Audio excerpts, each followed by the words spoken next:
I want to tell you a story tonight. One of those stories that stays with you long after it's over.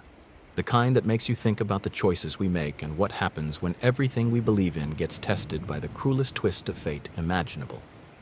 This is a story about a good man. A doctor, actually. The kind who saves lives without asking questions, who believes in the sanctity of every heartbeat, every breath. He's got a family he adores, a home filled with laughter and a faith in humanity that's almost naive for someone living in a city as dark as Gotham. One rainy night, this doctor does what he's always done. He saves a life. Doesn't matter who's on the table. Doesn't matter what they've done. The Hippocratic oath is carved into his bones, and he honors it. 4 hours of surgery, and he brings a dying man back from the edge.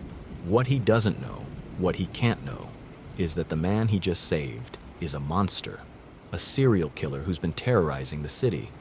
The killer decides to give the doctor a gift, a thank you. Now, I'm not going to lie to you. This story goes to some dark places, really dark, about whether a soul, once broken, can ever be put back together, or if it becomes something else entirely, something unrecognizable. So settle in. Dim the lights. This is a journey into the heart of Gotham's darkness, and into the heart of a man who's about to discover just how far he's willing to fall. Are you ready? Let's begin. Rain hammers down on Gotham City like bullets from heaven, relentless, cold, unforgiving. The streets glisten with oil-slicked water, reflecting the sickly amber glow of sodium streetlights. Somewhere in the distance, sirens wail their eternal song. Gotham Memorial Hospital. Emergency room. 2:47 a.m. The fluorescent lights buzz with a frequency that feels wrong, casting everything in a harsh, institutional glare. Blood on the linoleum. Always blood. The ER is a war zone tonight, as it is every night in the city that never sleeps because it's too afraid to close its eyes. Dr. Marcus Hale moves through the chaos with the practiced precision of a surgeon who has seen too much. 42 years old, gray at the temples, eyes that once held warmth now show only professional distance. He wears his scrubs like armor. This is his battlefield, and he has never lost his faith in the sanctity of life. Until tonight. They wheel him in on a gurney, the patient. Male, mid-30s, multiple stab wounds to the chest and abdomen. Self-inflicted, the paramedics say.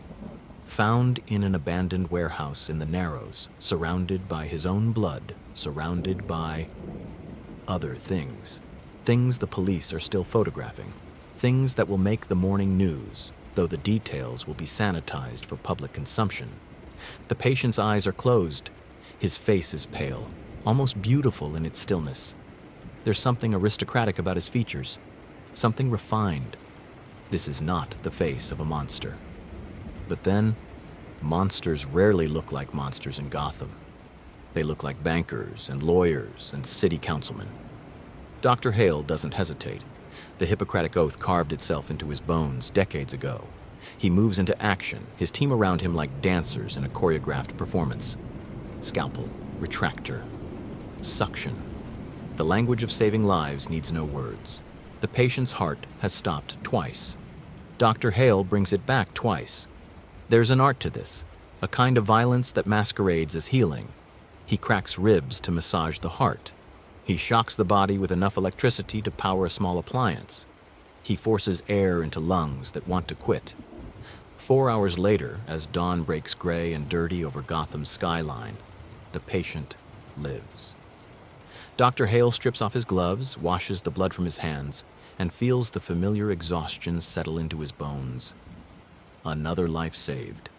Another small victory against the darkness. He doesn't know the patient's name yet. Doesn't know that the police have stationed 2 officers outside the recovery room.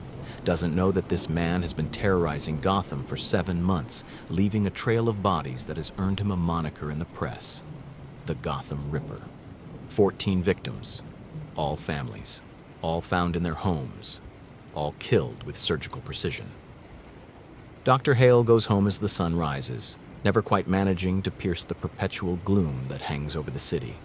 He lives in a modest brownstone in the nicer part of town, one of the few neighborhoods where trees still grow, where children still play in yards, where people still pretend Gotham can be normal. His wife, Sarah, is making breakfast. The smell of coffee and toast, the sound of their daughter Emma laughing at something on her tablet, their son David practicing violin upstairs, these are the things that make the darkness bearable. This is what Dr. Hale fights for every night in that fluorescent hell of the ER. He kisses Sarah, musses Emma's hair, calls up to David to keep practicing. They are his anchor, his reason, his light in this city of shadows. The Gotham Globe, Evening Edition. The headline screams, "Gotham Ripper Captured, Attempted Suicide in Warehouse Lair." Below it, a photograph of the warehouse interior. The police have released one image, carefully selected. It shows a wall covered in photographs. Families, smiling families. Each photo marked with a red X, 14 red X's, and one photograph without a mark, one photograph that wasn't released to the press. But there's more the police haven't revealed. In the warehouse, they found a journal. Pages and pages of meticulous notes about Dr. Marcus Hale, his schedule, his routines, his family, his life. The Ripper had been watching him for months, since the moment he woke up in the hospital and learned who had saved him. The journal reveals a disturbing obsession. The Ripper writes about the doctor with a strange reverence, calling him the one who understood, the one who saw value in me when I saw none in myself. But the entries grow darker. The Ripper became convinced that Dr. Hale was wasting his gift, trapped in a mundane existence, unable to see the truth about the world's darkness. In his twisted logic, the Ripper decided to give the doctor a gift, to transform him, to free him from his ordinary life, to help him transcend by showing him the same darkness the Ripper himself had discovered. Only then, the journal claimed, would Dr. Hale truly understand. Only then would they be equals. Only then would the doctor see him, really see him, as something more than a patient. The detective reading the journal feels sick. This isn't random violence. This is a psychopath's love letter. But the journal is locked in evidence.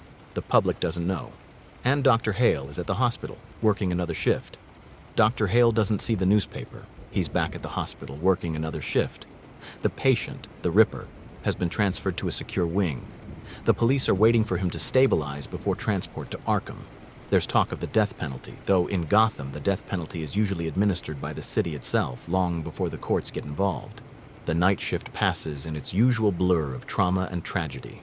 Gunshot wounds and overdoses, car accidents and stabbings. Gotham feeding on its own, as always. Dr. Hale moves through it mechanically, his mind already at home, already thinking about Sunday dinner, about Emma's soccer game, about the vacation they've been planning to somewhere far from this cursed city. He doesn't know that at 3:17 a.m. there's a commotion in the secure wing. Doesn't know that despite the two police officers, despite the security protocols, despite the locked doors and armed guards, the patient has vanished. A window opened from the inside, a drain pipe, the rain-slicked streets of Gotham swallowing him whole. The Ripper has escaped, and he has one final gift to deliver. Monday, 6:47 a.m. Dr. Hale's phone rings 17 times before he answers it. He's just finishing his shift, preparing to drive home, to collapse into bed for a few hours before Emma's soccer game. The voice on the other end is Detective Gordon, a man Dr. Hale has worked with on dozens of cases, patching up victims and witnesses. The detective's voice is wrong. Hollow, shaking. The kind of voice people use when they have to deliver news that will shatter someone's entire world. "Marcus, I need you to... God, I'm so sorry. I need you to come to your house. Right now. Don't... Just come. I'm sending a car." The line goes dead.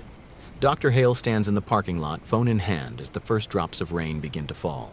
His mind tries to process, to categorize, to diagnose. But there's nothing to diagnose. Just a terrible, creeping certainty that everything is about to change. The patrol car arrives. The officer's face tells him everything he needs to know. They drive in silence through Gotham's morning traffic, which parts reluctantly, grudgingly, as if the city itself wants to delay this moment. Dr. Hale doesn't remember the drive, doesn't remember the route through Gotham's streets, doesn't remember parking or walking or showing his ID to the officers who have cordoned off his block. He only remembers the moment he sees the yellow crime scene tape stretched across his front door. His front door, the blue one with the brass knocker Sarah picked out last summer. The door where Emma's height marks are penciled on the inside frame. The door David painted a watercolor of for Mother's Day. The door that stands open. Detective Gordon catches him at the perimeter, strong hands on his shoulders, eyes red-rimmed. The detective has been crying. Gordon, who has seen everything Gotham can throw at a person, has been crying. "Marcus, don't! You can't. We need to prepare you first. What's inside, it's... God help us, Marcus, it's bad. It's the worst I've ever seen in 20 years. But Dr. Hale isn't listening. He can't hear anything over the roaring in his ears, the blood pounding through his temples. He pushes past Gordon, past the officers, past the crime scene techs with their cameras and evidence bags. He crosses the threshold of his home. The first thing he sees is the kitchen, visible from the entryway, exactly as Sarah designed it when they renovated 5 years ago. She wanted an open floor plan, she said. Wanted to be able to see the kids while she cooked, wanted the house to feel warm and connected. The coffee maker is still on, the pot half full. A carton of orange juice sits open on the counter. There are 4 plates on the table, 3 of them with half-eaten breakfast. Pancakes, Emma's favorite. Sarah must have made them before... Dr. Hale's eyes move to the living room. Sarah is on the couch. She's positioned carefully, almost tenderly, as if she's sleeping. Her hands are folded across her chest. Her auburn hair is spread across the cushion, the way she always arranged it when she was reading. There's a book on the floor beside her, Pride and Prejudice, which she'd been rereading for the 100th time. She always said it made her believe in happy endings. But Sarah isn't sleeping. Her eyes are open, staring at the ceiling with an expression of such profound terror that Dr. Hale feels something crack inside his chest. Her skin is pale, too pale. There's a dark stain spreading across her favorite cardigan, the green one Emma and David bought her last Christmas with their allowance money. Dr. Hale's medical training tries to engage, tries to assess, to diagnose, to calculate time of death. But his mind won't cooperate. Because this isn't a patient. This is Sarah. This is the woman who laughed at his terrible jokes, who held his hand during scary movies, who knew how he took his coffee without asking. This is Sarah, and she's gone, and he wasn't here to protect her. His legs move without conscious command, carrying him deeper into the house, into the dining room. Emma is at the table, 9 years old, 4th grade, soccer player, amateur comedian, collector of smooth rocks and funny-shaped leaves. The girl who still believed in magic and possibility and fairness. She's slumped over her homework. Her math worksheet is in front of her, problems about fractions that she'd been struggling with. Dr. Hale had promised to help her with it after his shift, had promised to sit down and make it make sense, to turn it into a game the way he always did. The worksheet is ruined now. Dark stains obscure the numbers. Emma's favorite purple gel pen has rolled onto the floor. Her backpack is still by her chair, covered in patches and pins she'd collected. A rainbow, a soccer ball, a patch that says, "Girls can do anything." Dr. Hale wants to scream, but no sound comes out. His hand reaches toward her, trembling, wanting to smooth her hair, to wake her up, to tell her it's okay. Daddy's home. Everything's going to be okay. But everything is not okay. Everything will never be okay again. On the refrigerator, held up by alphabet magnets, is Emma's latest drawing. Stick figures of the family under a bright yellow sun, everyone smiling, holding hands. She'd drawn it yesterday. Written at the bottom in her careful, childish handwriting, "My family is the best." Dr. Hale makes a sound then, not quite a sob, not quite a scream, something primal and broken that doesn't have a name. His legs give out. He collapses against the dining room wall, sliding down until he's sitting on the floor. The same floor where Emma practiced cartwheels, where they played board games on rainy Saturdays, where just last week they'd built a blanket fort and read stories by flashlight. Detective Gordon is beside him saying something, but the words are underwater, distorted, meaningless. Dr. Hale can't breathe, can't think. The world is fracturing into pieces, sharp and cutting, each shard a memory of what he's lost. But there's more. He knows there's more. Because David practiced upstairs every morning. David, who was 12, who wanted to be a concert violinist, who took his music so seriously it sometimes made Dr. Hale's heart ache with pride. Dr. Hale forces himself to stand. His body feels wrong, disconnected, like he's piloting a machine that's breaking down. He moves toward the stairs. Gordon tries to stop him. "Marcus, please. You don't need to." But he does. He needs to see, needs to know, needs to bear witness to what's been done to his family. Each step up the stairs is agony. These stairs where Emma learned to climb, where David used to slide down on a sleeping bag, laughing, where Sarah would call up to them, "Dinner's ready," in that sing-song voice that made even leftovers sound exciting. David's room is at the end of the hall. The door is ajar. Dr. Hale can see the Star Wars posters on the wall, the shelf of music books, the awards from school concerts. He pushes the door open. David is on the floor beside his bed. His violin case is open, empty. The instrument itself lies in pieces, deliberately broken, scattered around him. The bow is snapped in half. Sheet music is strewn everywhere. Vivaldi, Bach, Mozart. Pieces David had been practicing for months. 12 years old. Still believed his parents could fix anything. Still asked for help with his homework and hugs when he had nightmares. Still said, "I love you," without embarrassment. Dr. Hale falls to his knees beside his son. His hands hover over David's face, wanting to close his eyes, wanting to fix this somehow, wanting to wake up from this nightmare that can't be real, can't be happening, can't be his life. "Wake up," he whispers. "David, wake up. Please, please wake up." But David doesn't wake up. Will never wake up. Will never play violin again, never go to college, never fall in love, never live the life he should have had. On David's nightstand is a note he'd written the night before, reminding himself to practice for the school recital next week. Below it, in his careful handwriting, "Don't forget, Dad is coming to watch this time. Don't mess up." Dr. Hale had promised to attend, had missed the last two because of work, had promised David that this time nothing would stop him from being there. He was wrong. The sound that comes from Dr. Hale then is inhuman. It's the sound of a soul breaking, of a man losing everything that made him human. It echoes through the house, through the neighborhood, through the gray morning air. He screams until his throat is raw, screams until there's no air left in his lungs, screams until the world should crack and crumble from the force of his grief. But the world doesn't crack.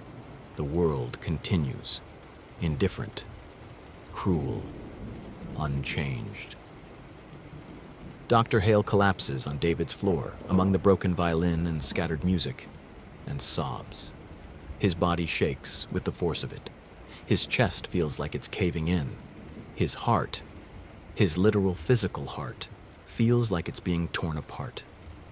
He thinks about the morning he left, how Sarah kissed him goodbye, how Emma hugged his leg and asked him to bring home donuts, how David waved from his window, how they were alive and safe and his. 5 hours ago.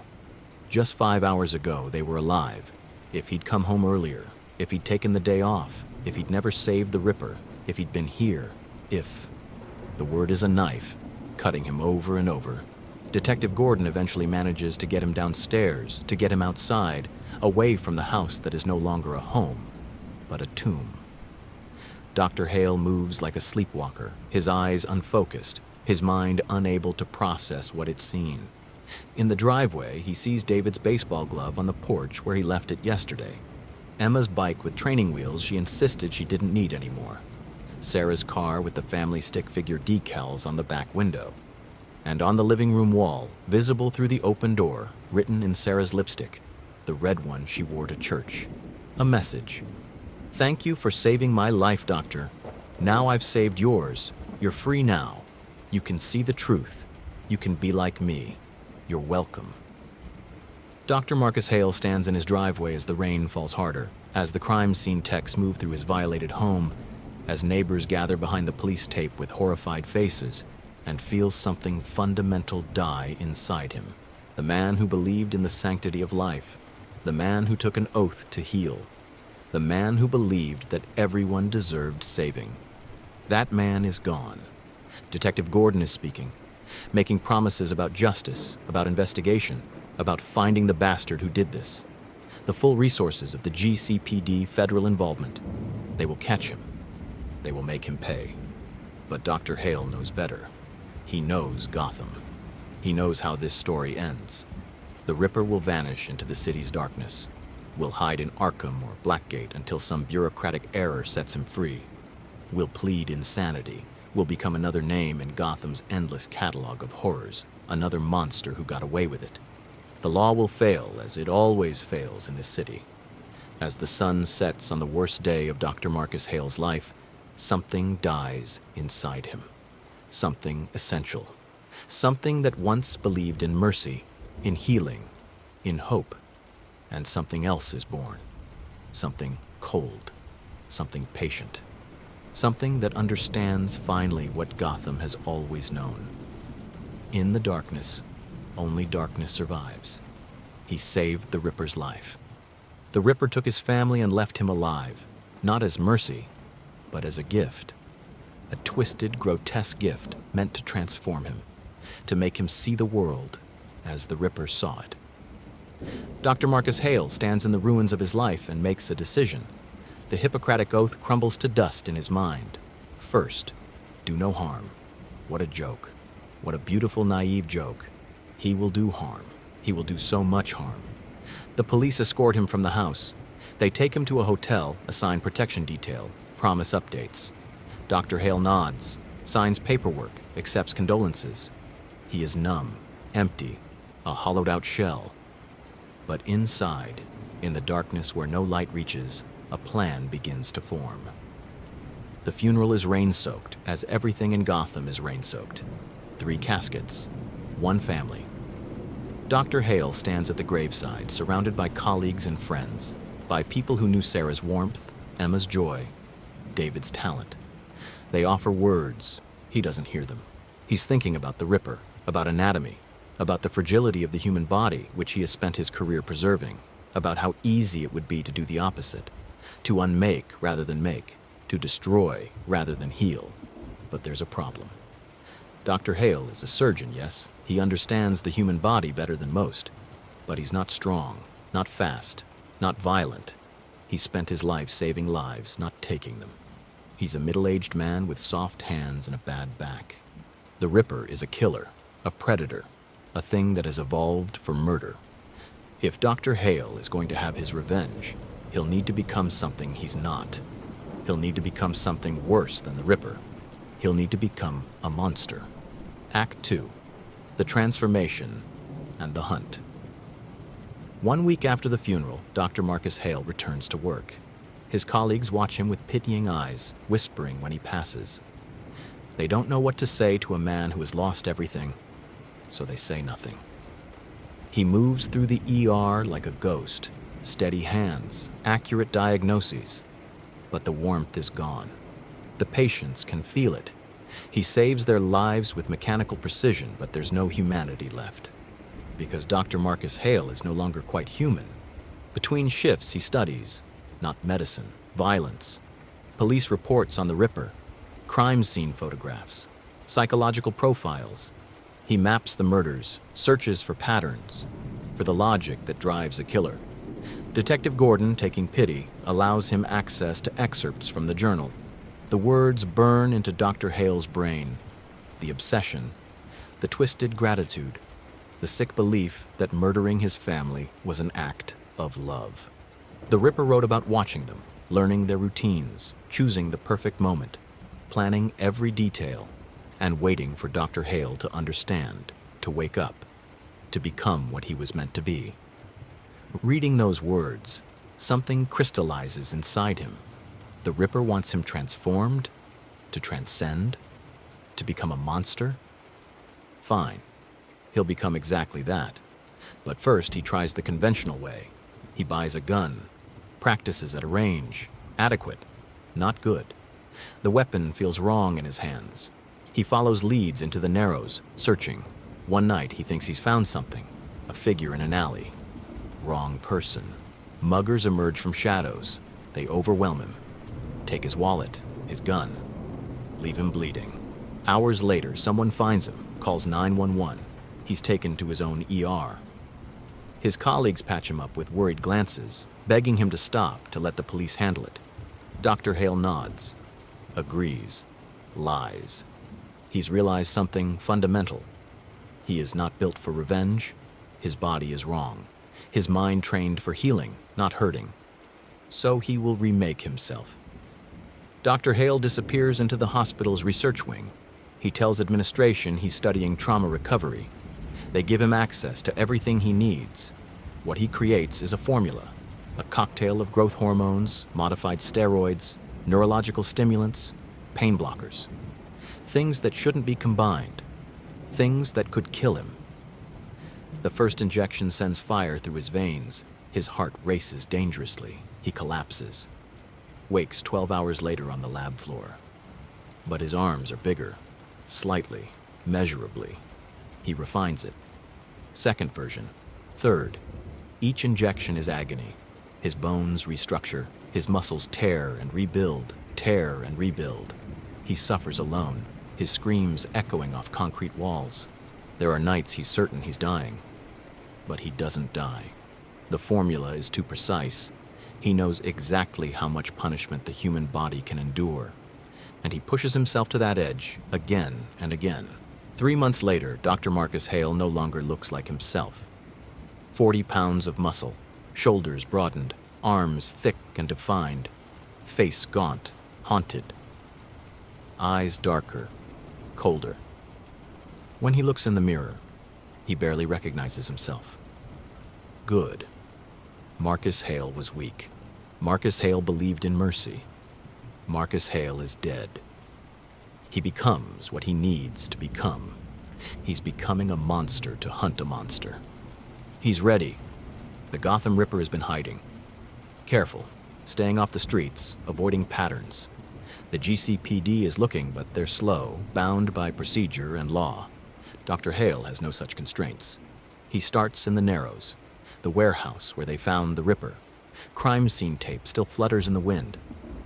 Dr. Hale studies the space with new eyes, as a predator's learning another predator's habits. The journal mentioned safe houses, secondary locations.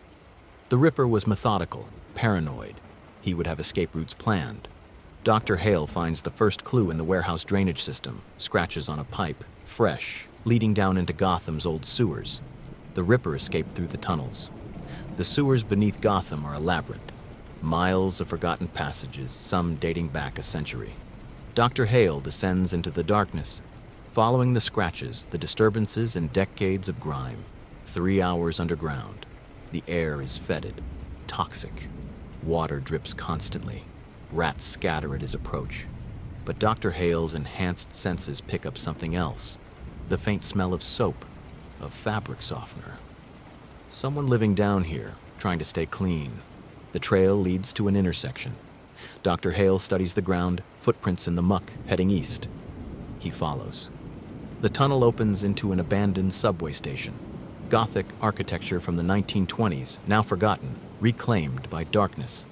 And there, in the corner, a sleeping bag, canned food, a portable burner. Recent. Very recent. Dr. Hale sets up watch. He's patient now. The formula has given him endurance beyond human limits. He can wait, all night if necessary. 4 hours pass. Then, movement. A figure descends from a maintenance shaft, tall, thin, moving with cautious precision. But it's not the Ripper. It's a homeless man, maybe 60 with kind eyes.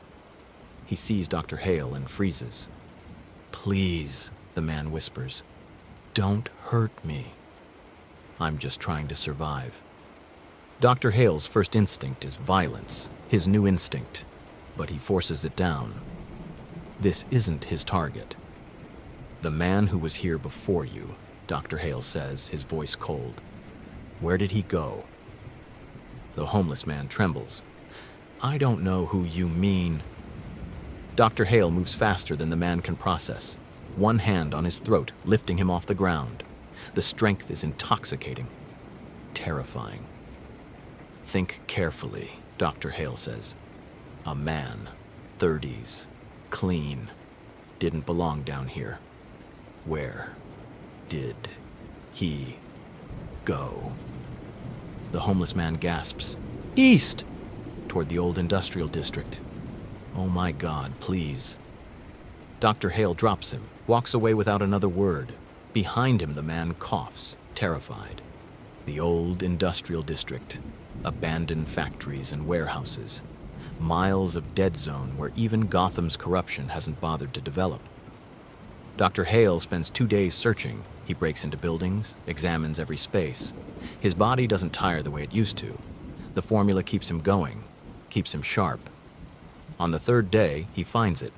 A factory that once produced textiles, boarded windows, padlocked doors. But there's a side entrance that's been forced open recently, carefully resecured from inside. Dr. Hale doesn't go in. Not yet. He watches, waits, takes position on a rooftop across the street. 18 hours pass. Night falls, then dawn breaks gray over Gotham. And then movement. A figure exits through the side door, checks the street carefully, walks with purpose toward the corner store 6 blocks away. It's him, the Ripper. Older than his photos. Thinner. A beard now.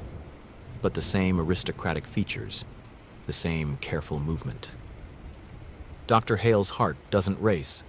The formula has given him control. Perfect, surgical control. He doesn't feel rage. He feels purpose. He waits for the Ripper to return, watches him re-enter the factory. Then Dr. Hale moves. The side door is locked from inside. Dr. Hale doesn't hesitate. His enhanced strength makes short work of it. The metal bends. The lock breaks. He's inside. The interior is dark. Machinery rusted and silent. The smell of decay and mildew. But there's something else. The smell of someone living here. Cooking. Existing. Dr. Hale moves through the shadows. His footsteps are silent, his breathing controlled.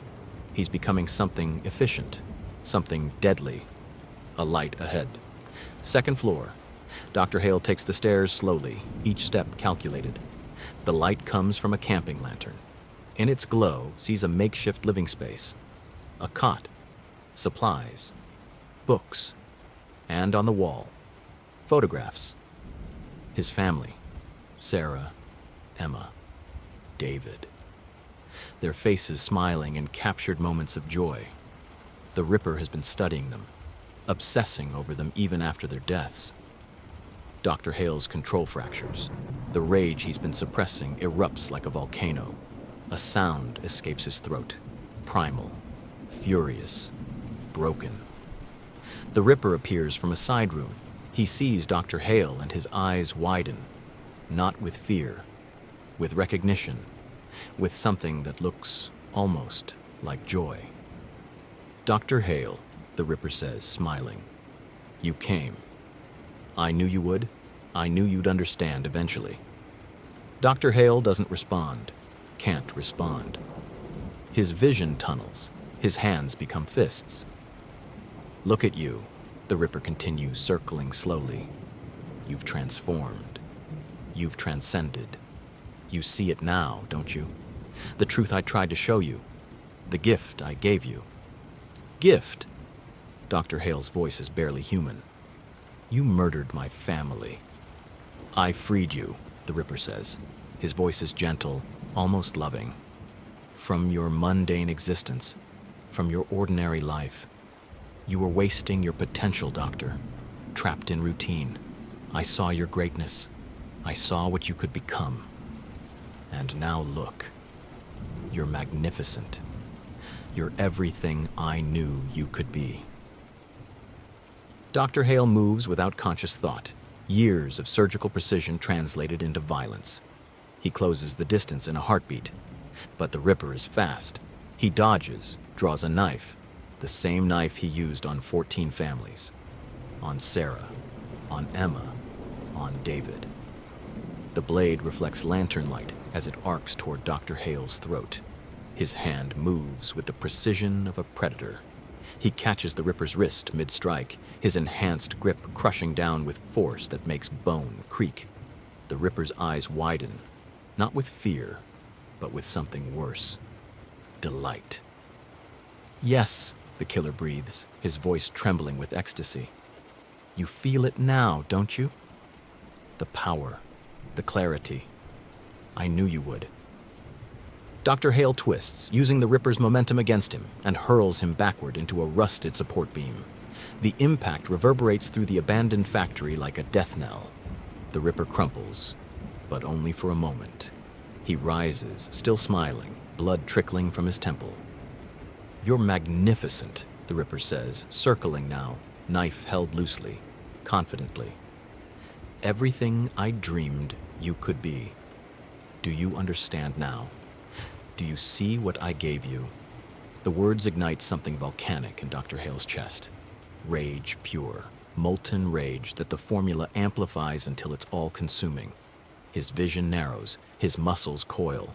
Every cell in his body screams for violence. He charges. The Ripper is ready. The knife flashes in a practiced arc, the same motion he used on 14 families, the same motion he used on Sarah. But Dr. Hale is faster than any human should be. He ducks beneath the blade, feels it whisper past his ear, and drives his fist into the Ripper's ribs with surgical precision. The crack of breaking bones echoes through the factory. The Ripper staggers, gasping, but his smile never falters. He slashes wildly, desperately, and this time, the blade finds flesh. It opens a line across Dr. Hale's shoulder, hot blood soaking through his shirt. The pain should stop him, should slow him. He doesn't feel it. The neurological blockers in his system have stolen his ability to feel physical pain. All that remains is the other kind, the kind that never stops, never dulls, never heals. Dr. Hale grabs the Ripper by the throat and lifts him off the ground. The killer's feet kick uselessly in the air. His face turns red, then purple. His hands claw at Dr. Hale's arm, the knife falling from his grip, clattering on the concrete floor. For a moment, Dr. Hale sees it. The fear. Finally, after everything, the Ripper is afraid. But then the killer's hand finds something in his pocket. A second blade, smaller, hidden. He drives it into Dr. Hale's side. The impact forces Dr. Hale to release his grip. The Ripper drops, gasping, clutching his throat. They both stagger backwards, circling each other like wounded animals. Blood drips from Dr. Hale's side, pooling on the factory floor. He should be weakening, should be dying. Instead, the formula surges through him, forcing his body to continue, to fight, to destroy. The Ripper retrieves his primary knife, his breathing ragged. You're dying, he rasps, his voice damaged. The drugs, I can see it in your eyes. You're burning yourself out. But it's beautiful, isn't it? This is what I wanted for you, to feel alive, to transcend. You wanted to make me like you, Dr. Hale says, his voice hollow, mechanical. You wanted me to understand your madness, not madness. The Ripper's smile returns, broken and bloody. Truth. I showed you the truth. That life is meaningless. That love is weakness. That the only real thing in this world is the moment between life and death. I gave you that gift. Dr. Hale feels something crack inside him, not physically, but deeper, in the place where his soul used to be. You gave me nothing, he whispers. You took everything. They collide again, and this time there's no technique, no strategy, just violence, pure, primal, desperate violence. The Ripper slashes. Dr. Hale blocks with his forearm, accepting the cut to land a devastating blow to the killer's jaw.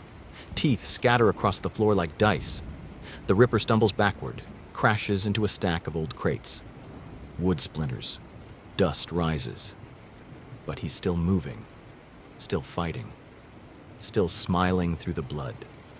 "You can't kill me," the Ripper laughs, a wet, gurgling sound. "Because if you do, you prove me right. You become exactly what I made you. A killer, a monster, just like me." Dr. Hale advances, his footsteps heavy, inevitable. "I'm nothing like you. Look at yourself, Doctor. Look at what you've become. You destroyed your body, poisoned yourself, abandoned your oath. For what? Revenge?" The Ripper's back hits the wall. He's cornered now, trapped beneath the shrine he built to his own twisted obsession. Dr. Hale stops, standing before the killer, his chest heaving. Blood drips from a dozen wounds. His heart hammers against his ribs, too fast, too hard, the formula pushing it beyond safe limits. He can feel it failing, can feel his body beginning to shut down. But not yet. Not before this is finished. "The difference," Dr. Hale says quietly, "is that I know what I've become. And I hate it." He reaches down and picks up the Ripper's fallen knife, the same blade that killed his family. The weight of it in his hand feels wrong, feels like damnation. The Ripper's smile widens. "Do it then. Prove me right. Show me I succeeded. Show me you understand." Dr. Hale looks into the killer's eyes and sees nothing human there. No remorse, no regret. Only satisfaction. Only the sick joy of a man who believes he's won, even in defeat. "You didn't free me," Dr. Hale says. "You destroyed me." He drives the knife forward. The Ripper's expression changes in that final moment. The smile falters. Something like surprise flickers across his face. Perhaps he expected hesitation. Perhaps he expected mercy. Perhaps in his twisted mind, he expected gratitude. He receives none of these things. Dr. Hale holds the knife steady, watching as the light fades from the Ripper's eyes, watching as the monster who destroyed his world finally stops breathing. The body slumps against the wall, sliding down to rest beneath the photographs, beneath the faces of the innocent, beneath the evidence of his crimes. It's done. Dr. Marcus Hale stands in the silence of the abandoned factory, the knife still in his hand, and waits to feel something. Relief. Satisfaction. Justice. Nothing comes. The rage that sustained him, that drove him, that transformed him into this thing he's become, it drains away, leaving only emptiness. A void so vast and dark that it threatens to swallow him whole. His legs give out. He collapses to his knees, the knife clattering from his grip. And then he sees them. The photographs on the wall. Sarah, Emma, David, smiling, alive, forever frozen in a moment before the darkness came. Dr. Hale crawls toward them, his body screaming in protest, his wounds bleeding freely now. He reaches up with a trembling, blood-stained hand and touches Sarah's face in the photograph. The paper is smooth, cold, lifeless. "I did it," he whispers. "I killed him. I got revenge." But the words taste like ash, like poison, like lies. Because looking at their faces now, he realizes the terrible truth. They wouldn't want this. Sarah, who believed in forgiveness. Emma, who believed in fairness. David, who believed in his father's goodness. They wouldn't recognize him now. Wouldn't recognize this monster wearing their husband's face, their father's face. "What have I done?" The words escape as a broken sob. "Oh God, what have I done?" His body is failing. He can feel it now. The formula burning through his system, consuming him from the inside. His heart stutters, skips, beats, races out of control. His vision blurs. His lungs struggle to draw breath. He's dying. Has been dying since the first injection. Has been dying since the moment he chose revenge over healing. Hatred over hope. The tears come then, hot and bitter, streaming down his face. He presses his forehead against the wall, against the photographs, and weeps. For his family, for himself, for the man he used to be. "I'm sorry," he chokes out. "Sarah, I'm so sorry. Emma, David, I'm sorry. I thought this would make it better. I thought if I could make him pay. But it doesn't make it better. Nothing makes it better.